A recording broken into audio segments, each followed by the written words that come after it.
Kurangnya pasokan cabai ke Talaut membuat harga cabai naik hingga Rp100.000 per kilonya. Marlin Utina, salah satu pedagang burrito yang ada di pasar tradisional yang ada di Lirung, mengatakan meroketnya harga cabai diakibatkan kurangnya pasokan cabai dari daerah pemasok seperti Gorontalo serta daerah-daerah lain yang ada di Sulut. Berdasarkan pantauan kawan WaTV di pasar tradisional yang ada di Lirung, Kabupaten Talaut, untuk harga cabai per kilonya dijual dengan harga Rp90.000 hingga Rp100.000 per kilonya. Sementara untuk kebutuhan pokok lainnya seperti tomat, bawang merah, dan bawang putih masih relatif stabil.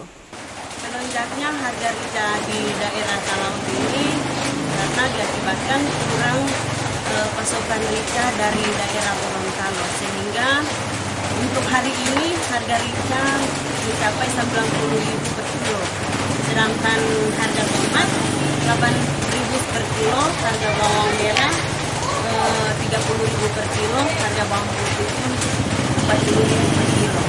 Kemungkinan harga rica akan naik.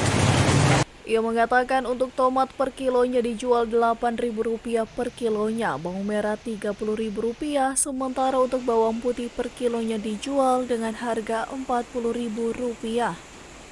Dengan kondisi cuaca yang ada saat ini, untuk harga cabai kemungkinan akan terus mengalami kenaikan hingga 2 pekan ke depan. Dari Talaut, Alfred Tumanung melaporkan untuk kawan WaTV.